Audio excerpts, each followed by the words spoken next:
So I've boiled it down to 5 things of how to lead in the infinite game. We need to have a just cause. We need to have trusting teams. We need to have a worthy rival.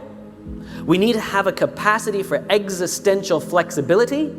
And we need to have the courage to lead. Just cause. A just cause is a cause so just, we would be willing to sacrifice our interests in order to advance that cause. That could mean taking a job for less money because I believe in what we're doing here. It happens very often that we're doing something we believe in and someone wants to bring us to their company and they think that simply by showering us with money we'll leave. But when we believe desperately in the work that we're doing, we easily turn down the better salary. That's a sacrifice in order to be a part of something we believe in. Maybe working late hours or frequent business trips, being away from our families. We don't like these things, but for some reason, it feels worth it. It feels worth the sacrifice to be a part of something larger than ourselves. And every leader with the capacity to lead for the infinite game offers their people a sense of just cause. Steve Jobs famously believed that the individual should stand up to Big Brother. It wasn't about computers per se, it wasn't about design, but he saw the computer as the perfect tool to empower individuals to stand up to the status quo. He imagined a world in which one day, one person with a computer could compete against a corporation. Well, that's the world we live in today.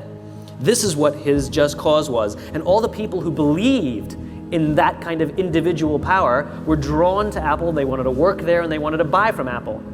It's not an accident that creative people and young people were so drawn to the brand. They like the idea of standing up to Big Brother, standing up to the status quo. We must give our people a sense of just cause, a cause so just they would be willing to sacrifice in order to advance that infinite ideal, a vision of the world that does not yet exist. Number 2, we have to have trusting teams. I was on a business trip in Las Vegas, and they put me up at the Four Seasons, beautiful hotel. And one of the reasons it's a beautiful hotel is not simply because of the fancy bed. Any hotel can buy a fancy bed. It's because of the people who work there. That when they say hello to you, you get the distinct sense that they wanted to say hello, not that they were told to say hello. We're highly attuned social animals. We can tell the difference. They happened to have a coffee bar in the lobby. And so one afternoon, I went to buy myself a cup of coffee, and the barista working that day was a young man named Noah. Noah was funny. He was engaging. I enjoyed buying a cup of coffee from him. I stood there for far too long buying a cup of coffee just because I enjoyed talking to Noah. So as is my nature, I asked Noah, "Do you like your job?" And without skipping a beat, Noah says to me, "I love my job."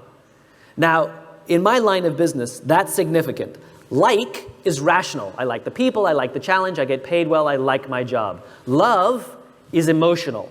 It demonstrates an emotional connection to whatever we're doing. Do you love your wife? I like her a lot. It's a different standard, right? Noah said, "I love my job." So immediately, I'm interested. So I follow up.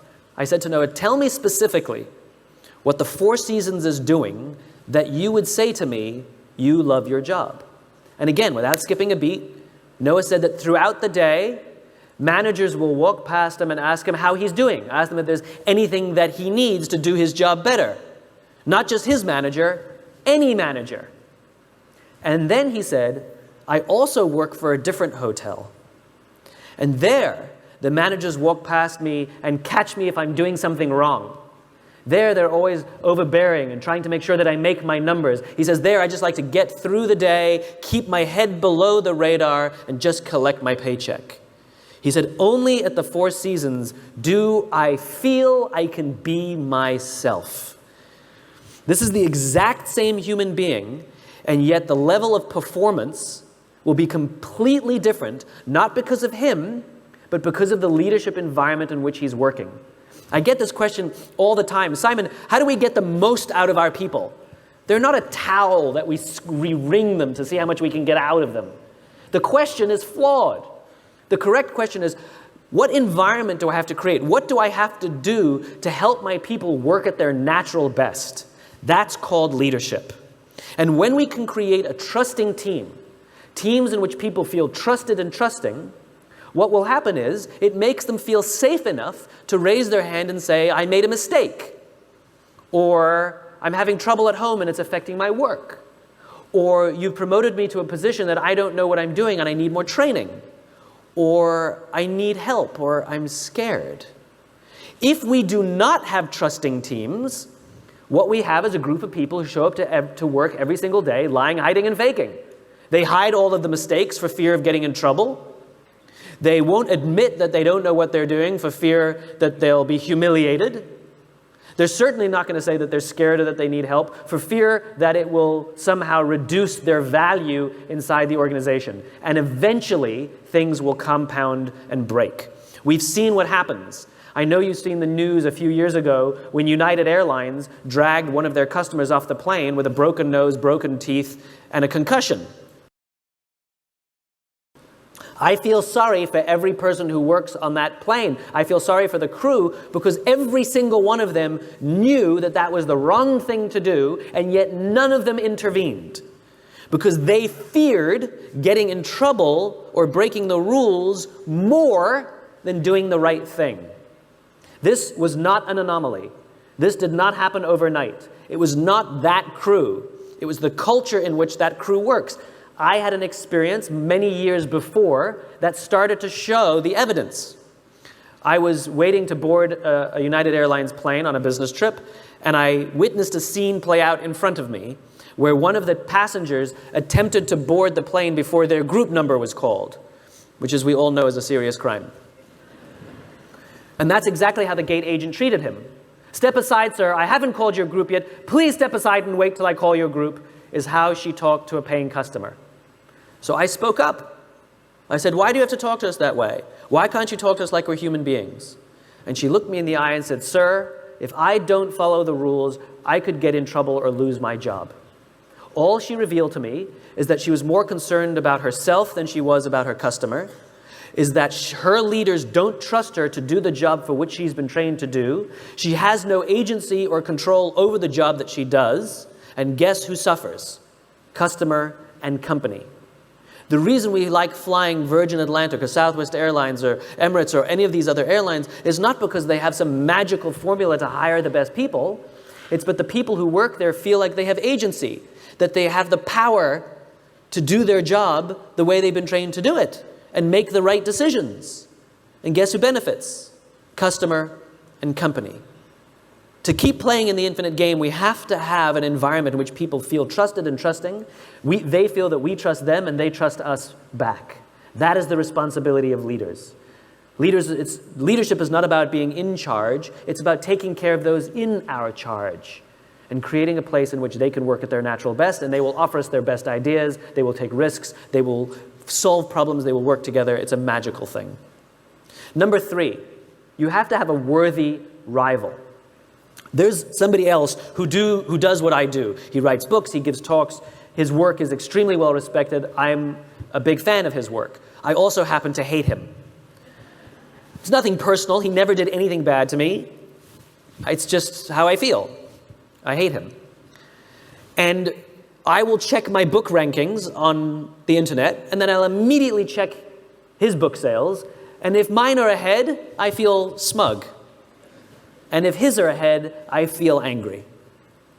So one day we were invited to speak on the same stage together. And I don't mean him in the morning and me in the afternoon. I mean actually together. We would be interviewed on the stage together. And the interviewer thought it would be fun if we introduce each other. So I went first. And I looked at him and I said, "You make me very insecure. All of your strengths are all of my weaknesses. And when your name comes up, it makes me uncomfortable." And he turns to me and he said, "Funny, I feel the same about you." The reason I hated him was nothing personal. It's because he reminded me of my weaknesses. And it was easier for me to take that energy and put it against him and be competitive than it was to take a hard look at myself and see where I can improve. And that is the value of a worthy rival. By the way, we're best of friends now. I stay at his house. I think he's great. It was a cathartic experience. But that is the value of a rival. Our rivals are the people who are as good or better than us at our own work. And their mere existence reveals to us our weaknesses. And the goal is not to try and beat them. The goal is to take a hard look at ourselves and see where we can improve. Competition is about winning, but rivalry is about advancing. If we have a competitive attitude, then all we want to do is win the game, which means it's like two runners, and one will trip the other one in order to win. Yes, they will win the race, but they're still a slow runner. It's better to lose the race today and become stronger and stronger and stronger and stronger and wish them the best of luck. And your rivalries can change depending on how well you do. In the early days, IBM was Apple's worthy rival, rather. Apple were the pirates and IBM represented the Navy. And then IBM fell out of the game.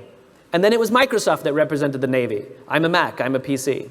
And then Microsoft fell out of the game. And now it's Google and Facebook that represent the thing that they stand apart from, that helps us understand our own identity. Who are your worthy rivals? They can be individuals, they can be organizations, they can be nation states, people we admire and push us to be better versions of ourselves. Next, you have to have the capacity for existential flexibility. What does that mean?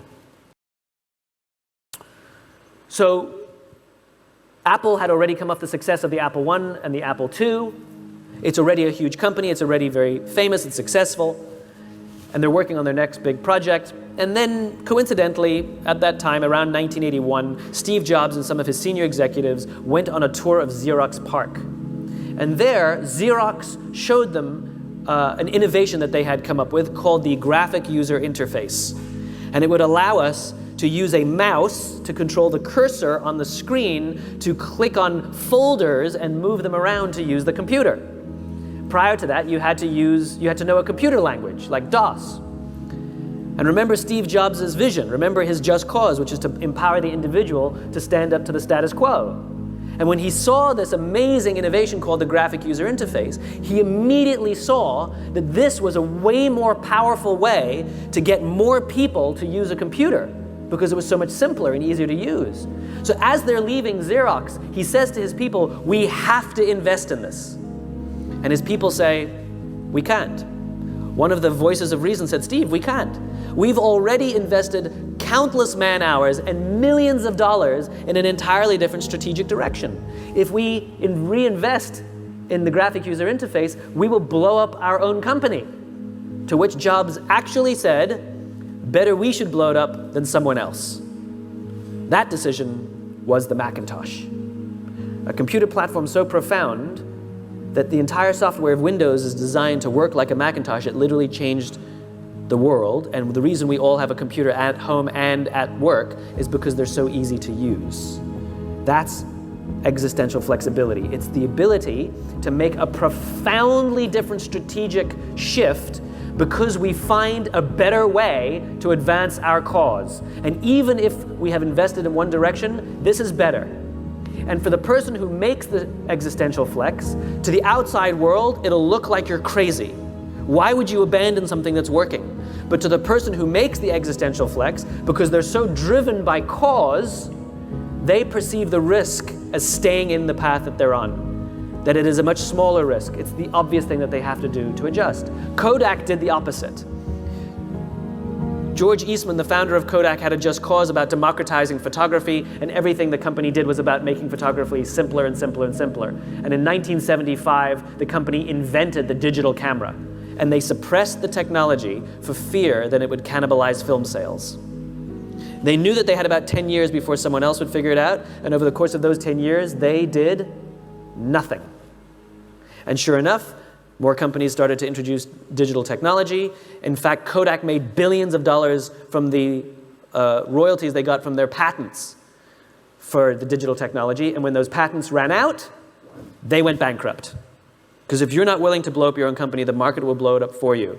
Existential flexibility is the capacity to make a significant strategic shift because you find a better way to advance your cause. And only infinite players have that capacity, which means everybody else runs out of time and money.